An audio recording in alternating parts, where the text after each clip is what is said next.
Meeting and surpassing all audience expectations every day. El Rushbo serving humanity simply by showing up. There's some polling data here. You know, Wisconsin, we read earlier this week in the New York Times story. That's what it was. It was a New York Times story about how the Republican establishment was going to start their 100-day strategery designed to take the nomination away from Trump. And it was going to start on April 5th, the Wisconsin primary.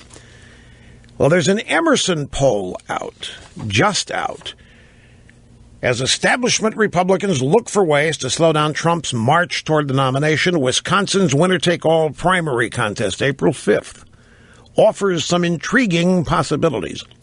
In a statewide Emerson College poll released today, Ted Cruz is not only leading Trump 36-35 in Wisconsin, but Ted Cruz is only trailing Hillary by 1 point in a hypothetical general election matchup, 46-45, which is margin of error, of course.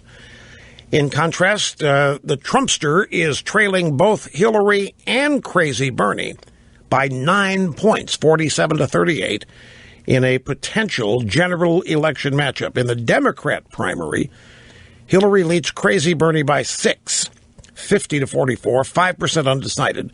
Wisconsin's demographics bode well for Crazy Bernie. That doesn't matter.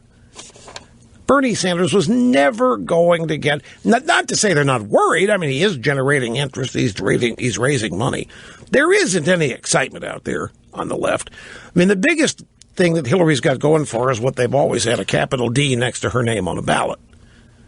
I mean, based on the Electoral College, don't they start out with 206 electoral votes or somewhere in there? So, monumental task every year, but some people think that Trump could redraw these maps. Before we get back to the phones, here's another Trump soundbite. Now, you let anybody else say this, and they're done. You let anybody else even allude to this, and they're going to grab, the little yellow bus and send the guys in the white coach to pick them up and take them away. Last night on Bloomberg TV, All Due Respect is the name of the show, John Heilemann is interviewing Trump. He said, you would use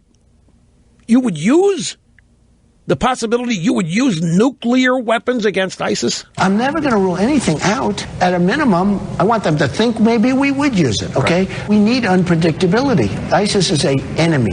When you ask a question like that, it's a very sad thing to have to answer it, because the enemy is watching, and I have a very good chance of winning, and I frankly don't want the enemy to know how I'm thinking. But with that being said, I don't rule out anything. Now, to me, makes perfect sense. You build the B-2 bomber so you don't have to use it. The left never understood that. What do you mean you build a B-2? You're building a B-2 bomber because you're a bunch of imperialists and you want to bomb people. No, you build it so you never have to use it. What does that even mean, the left? Deterrent. Do you understand deterrence? You have this giant military. You hope you never have to use it. It's so big, nobody wants to take it on. It equals peace. And that's what Trump is talking about. I'm not going to take it off the table. I want him to think I could nuke him. But just the idea, just the suggestion, I guarantee there are people out there that need to pick them up off the floor with this. And most other, let's say Crazy Bernie started talking about the possibility of using nukes. Can you imagine what would happen to him? I mean, Debbie Blabbermouth Schultz would get to him before Hillary even did.